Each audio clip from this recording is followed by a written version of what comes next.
Buenos días. ¿Cómo están? Lindo día, ¿eh? Lindo día. La primavera ya está aquí. Un saludo cariñoso a ustedes que están aquí y a todos ustedes que nos están siguiendo desde muchísimos diferentes lugares. Un abrazo fraterno desde aquí, desde el Valle de Shenandoah, a todos ustedes. Gracias por haberse conectado con nosotros. Queremos bendecirles a todos ustedes, a los que están cerca y a todos ustedes que están lejos. Un par de anuncios. Estudio bíblico, del libro de Hebreos.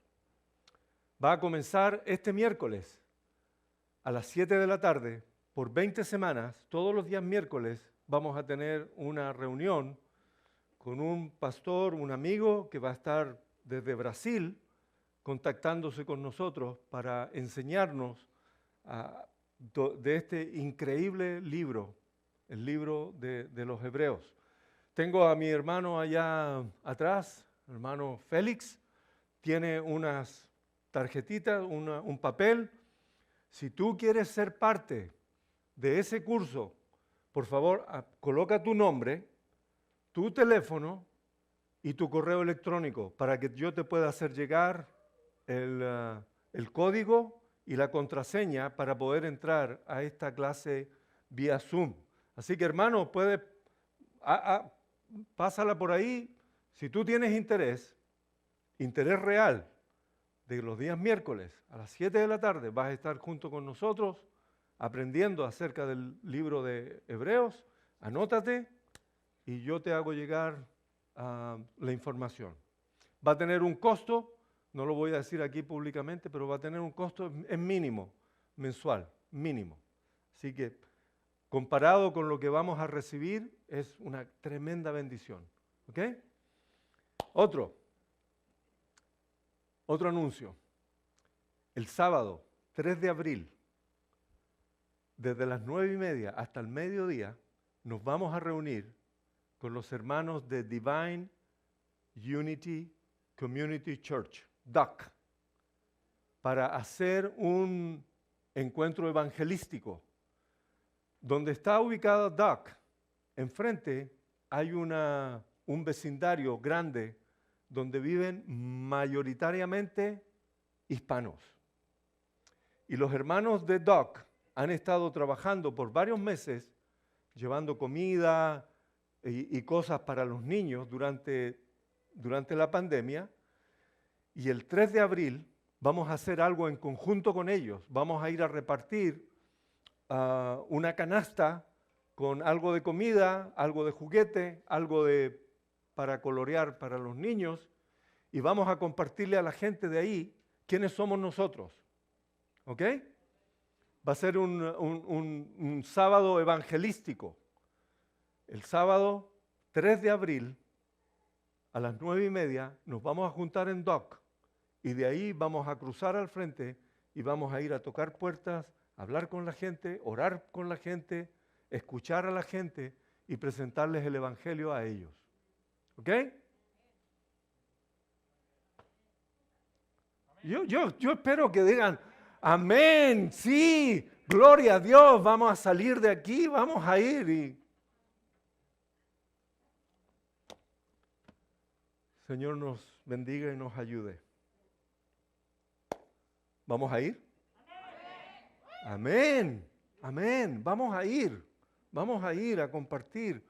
Un montón de gente que no ha escuchado nunca posiblemente acerca del Señor van a tener la oportunidad de escuchar. Ok, Jesús el siervo. Siguiendo con nuestra serie Jesús, esta mañana me toca a mí compartir acerca de Jesús el siervo. ¿Qué dice la RAE, la Real Academia Española de la Lengua? Dice acerca de siervo, dice que es esclavo de un señor, persona completamente sometida a alguien o a algo, o persona completa y absolutamente entregada a su servicio. Eso es un siervo, según lo que dice la Real Academia Española de la Lengua. Unos 700 años antes del nacimiento del Señor Jesucristo, Isaías recibió de parte del Señor innumerables detalles acerca del Mesías que iba a venir, donde iba a nacer, por ejemplo, que iba a nacer de una virgen. Estoy diciendo solamente unas pequeñas cosas de las muchas que el profeta Isaías dijo acerca del Señor, que el Mesías sería luz, cómo iba a morir, solo por nombrar unas pocas. Las profecías del profeta Isaías son tremendamente profundas y registran de manera súper clara cada uno de los detalles que se va a desarrollar en la encarnación, en la humillación y en la exaltación del Señor Jesucristo. Algunos estudiosos han dicho de estos pasajes que son la mayor evidencia de la inspiración y la autoría divina de las Sagradas Escrituras. ¿Por qué dicen esto? Porque la cantidad de profecías que Isaías declaró, dijo al pueblo, todas y cada una de ellas se han cumplido y otras están por cumplirse. Lo que, hablando con Pastor Merrill durante la semana sobre lo que íbamos a compartir, lo que él está compartiendo en el servicio en inglés, lo que voy a compartir yo con ustedes aquí es exactamente lo mismo. Resaltar el carácter de siervo de nuestro Señor Jesucristo.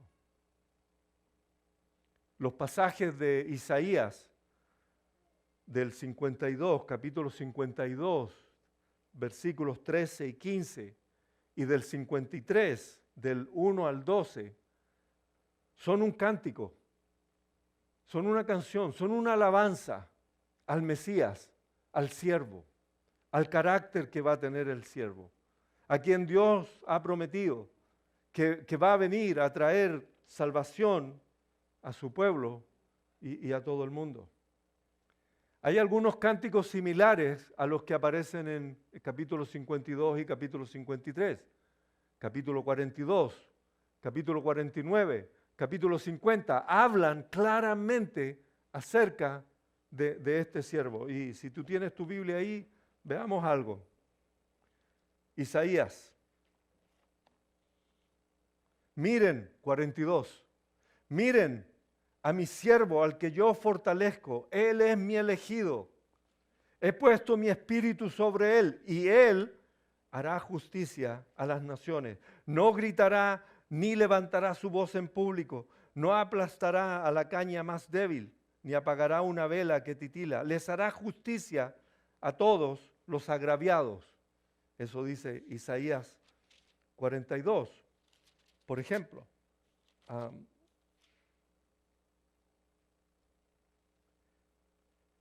49. El Señor me llamó desde antes que naciera, desde el seno de mi madre me llamó por mi nombre.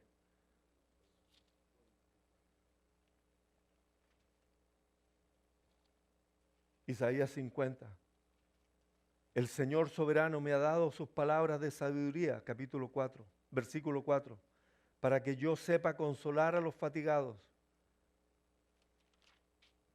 Y cuando llegamos al 52, vuelve nuevamente a hablar sobre este Mesías, este siervo que va a venir. 9 veces el profeta Isaías habla acerca de este siervo. 700 años antes de su nacimiento, Dios nos da una clara y precisa descripción del Mesías, del ungido. Y una de las características que resalta en todo lo que dice Isaías es lo siguiente, que este siervo va a sufrir, que este siervo va a sufrir, que la vida de él no va a ser algo fácil. El Mesías que va a venir, que ha prometido el Señor, es algo que el pueblo judío no esperaba. No esperaban un siervo. Lo que ellos esperaban era un rey poderoso, fuerte, que les trajera libertad de la opresión de sus enemigos. Un rey que iba a regir a todo el mundo y que iba a traerles a ellos seguridad y prestigio delante de todas las demás naciones. Pero por el contrario, Dios tiene un plan diferente. Y ese plan diferente es que va a enviar a un siervo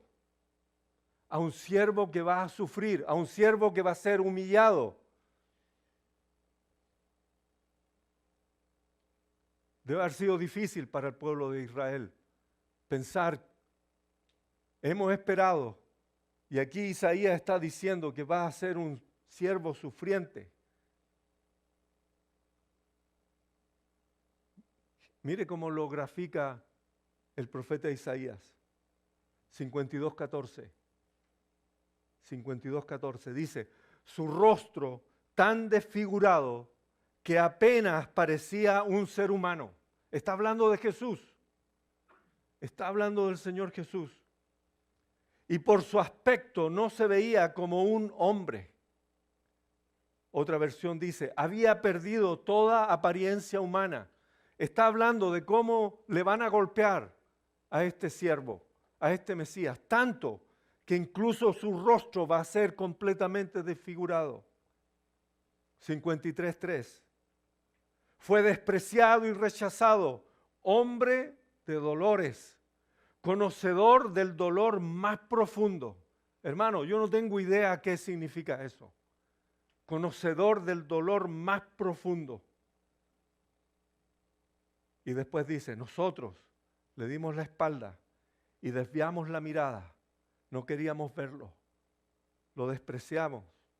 Fue despreciado y no nos importó. De nuevo, esta descripción del Mesías que vendría no calzaba para nada con la teología del pueblo judío. No consideraban ellos a un Mesías que sufriría. De nuevo, esperaban a alguien que los librara del yugo romano. Un guerrero que fuera al frente del ejército, como David,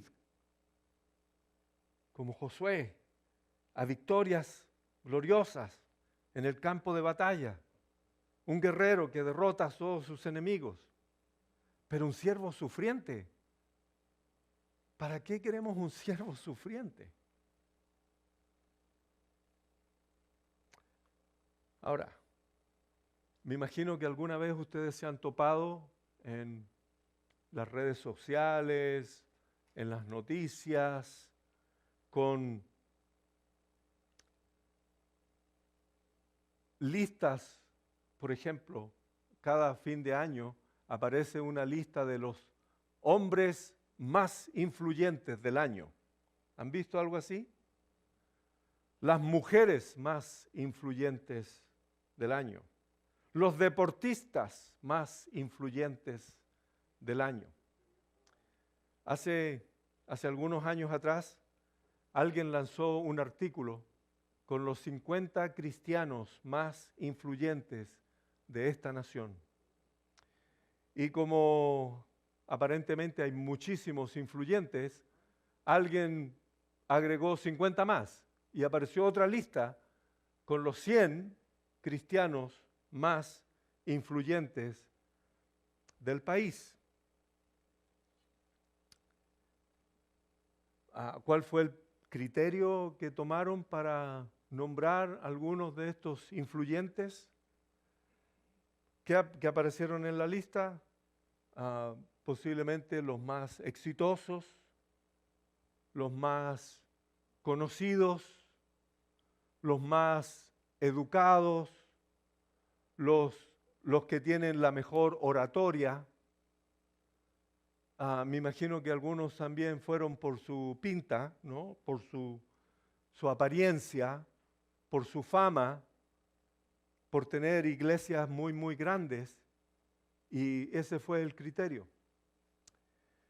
Obviamente en esa lista aparecieron varios ministros cristianos, gente maravillosa que ama al Señor con todo el corazón, gente humilde, gente que ha servido a la extensión del reino. Pero también, lamentablemente, en esa lista aparecieron algunos, como dicen en nuestras tierras, que se llaman profetas.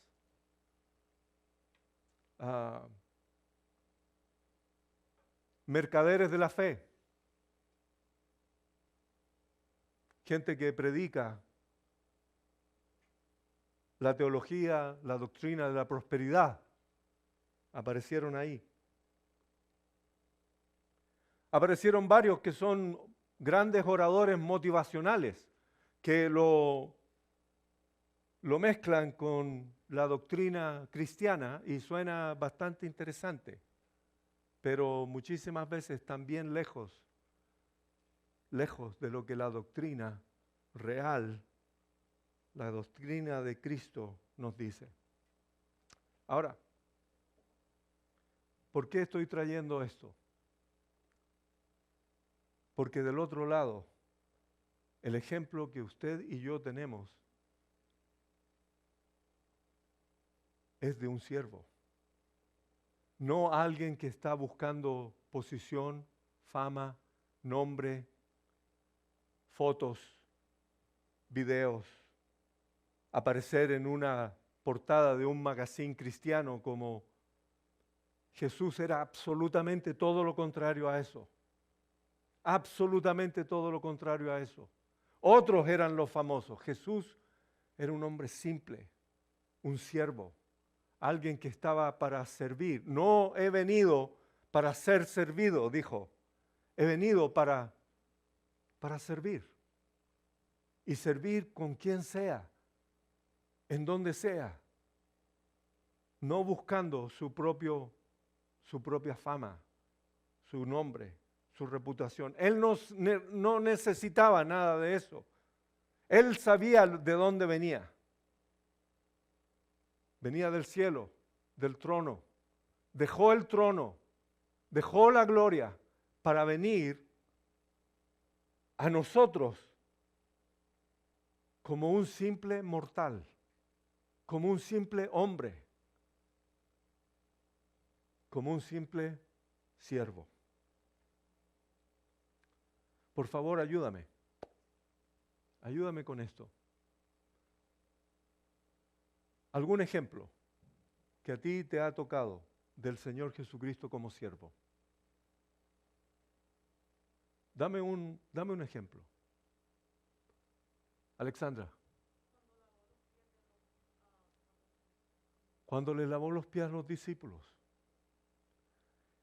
¿Quién era el encargado en la cultura judía de lavar los pies de las personas que llegaban?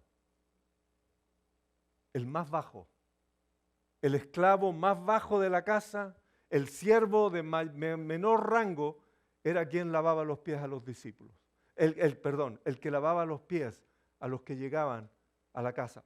Caminando en el camino, se le llenaban los pies de tierra, de polvo. Cuando llegabas a la casa de alguien, ese siervo venía y te iba a lavar los pies. Jesús hizo eso. Se colocó en ese nivel, el más bajo de todo. Y dice, estoy haciendo esto para darles un ejemplo a ustedes. ¿Se acuerdan lo que dice Pedro? Pedro dice, no, tú no vas a hacer eso a mí. ¿Por qué le está diciendo eso? Porque es su Señor. Como te estás bajando, te estás rebajando. Esto es para los esclavos más bajos. Por eso Pedro dice, tú no me vas a lavar los pies a mí. Y Jesús le dice, bueno, si no te los lavo, tú no vas a tener parte conmigo. Entonces báñame entero, Señor. Y dice, no, ya estás limpio, solamente los pies están sucios. Otro ejemplo.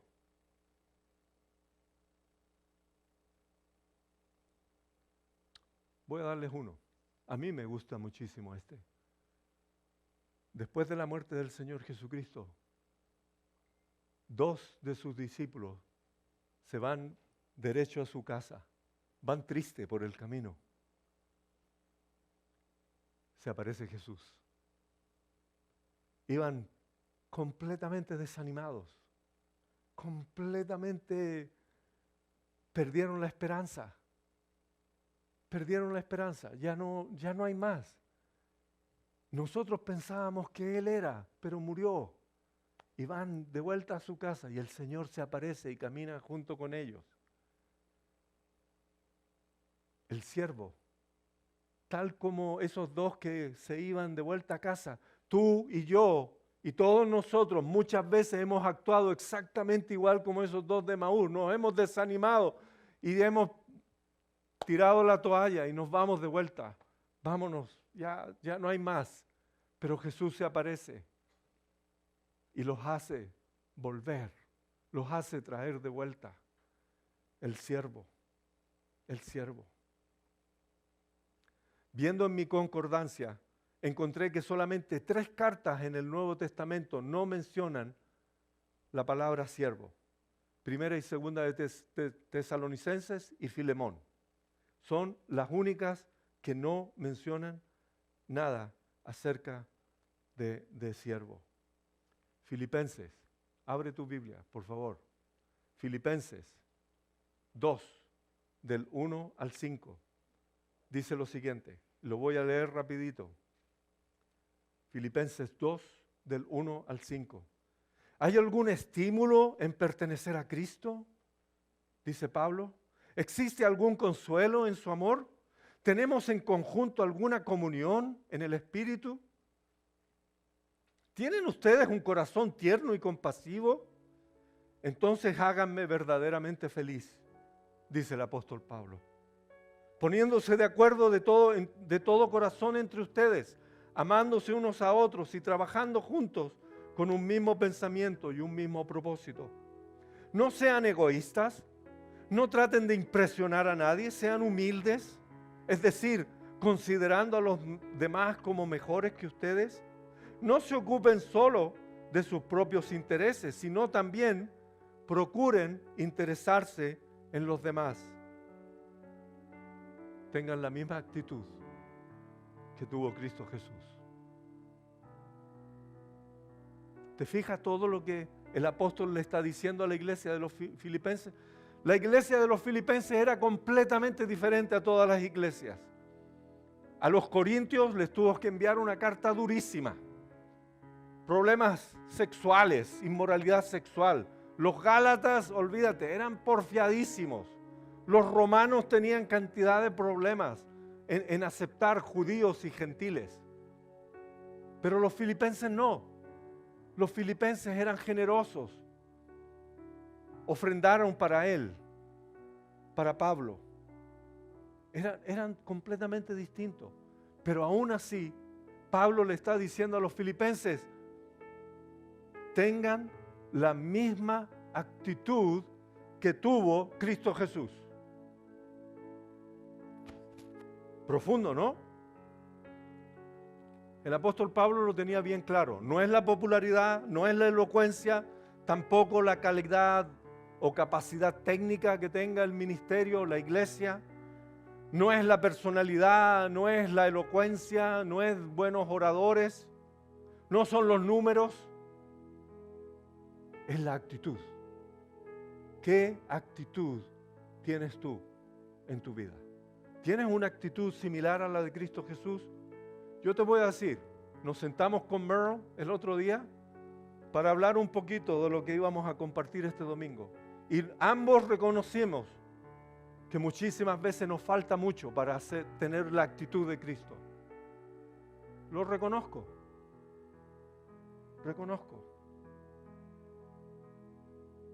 ¿Cuál es esa actitud? ¿Cuál es esa actitud? Tengo un viejo diccionario de Pastor Weldon Martin. Lo heredé y busqué. ¿Qué significa la palabra actitud? Encontré, es la disposición de ánimo de algún modo manifestada. es la disposición de ánimo de algún modo manifestada. Nuestro Señor, el Mesías, como dije, bajó del trono celestial en el que estaba, a una tierra pecadora, caída, oscura. Y Él fue un modelo para todos nosotros, perfecto, de humildad, de servidumbre.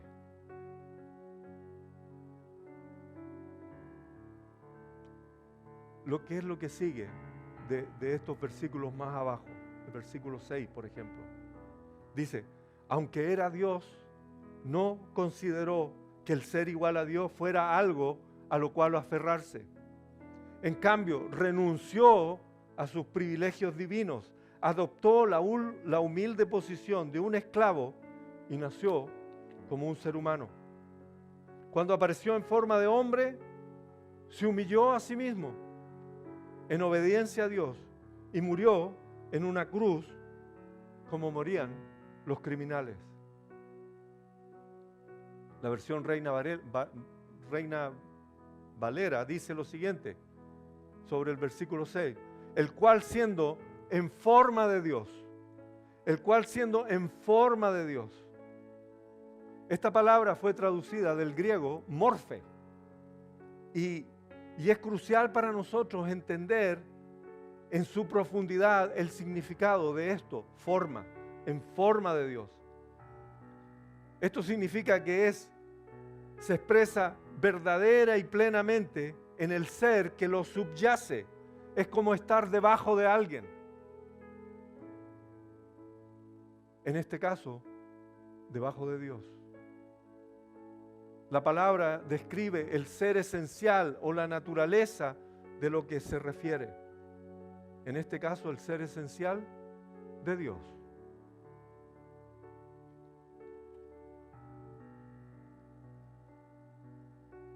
Él tenía todo el poder, toda la autoridad, para ser como Él quisiera. ¿Se acuerdan, Mateo, cuando habla acerca de Pedro? Pedro, ¿no? Seguidor del Señor Jesucristo, pero bueno para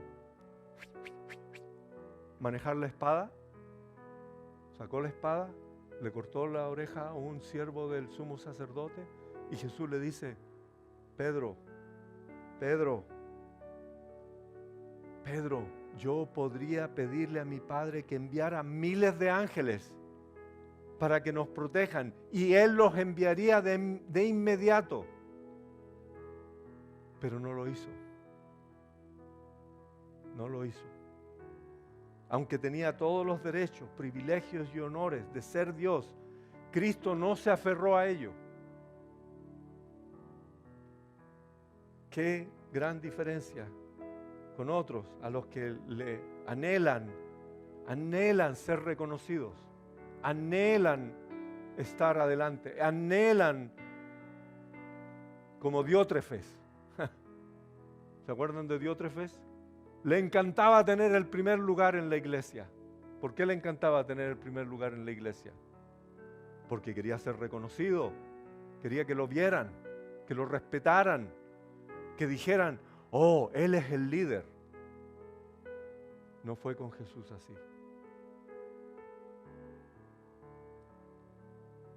El Señor se hizo humano. Fue enviado para ser el Salvador de la humanidad, pero fue crucificado por su creación, es decir, nosotros, como un siervo. Sufrió, fue humillado por voluntad propia. Tengan ustedes la misma actitud que tuvo Cristo Jesús. Es un desafío grande, ¿no? Pero es un buen desafío para todos nosotros. Que en la situación en la que estemos, en el trabajo, en el colegio, en la calle, cuando voy a comprar, cuando estoy manejando, que puedas tener la misma actitud que tuvo el Señor. Humilde, reconociendo a los otros, reconociendo a los demás.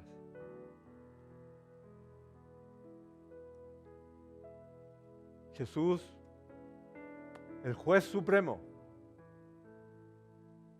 pero fue llevado y murió como un delincuente. Él no tuvo pecado, no cometió pecado, pero murió por nosotros, por todos nuestros pecados.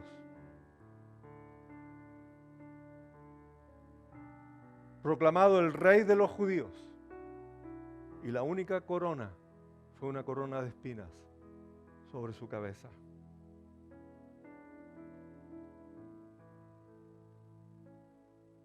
Él era la luz de la vida, pero murió en el Calvario. Señor, esta mañana te damos gracias, Señor, por haber enviado a tu Hijo.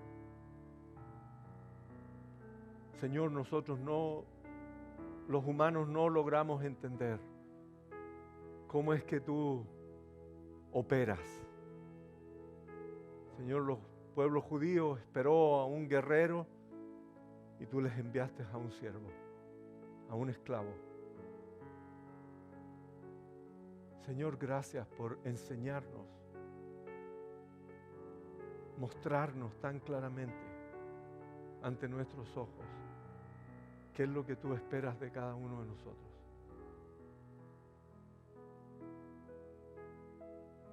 Señor, que esta semana que está comenzando, podamos estar conscientes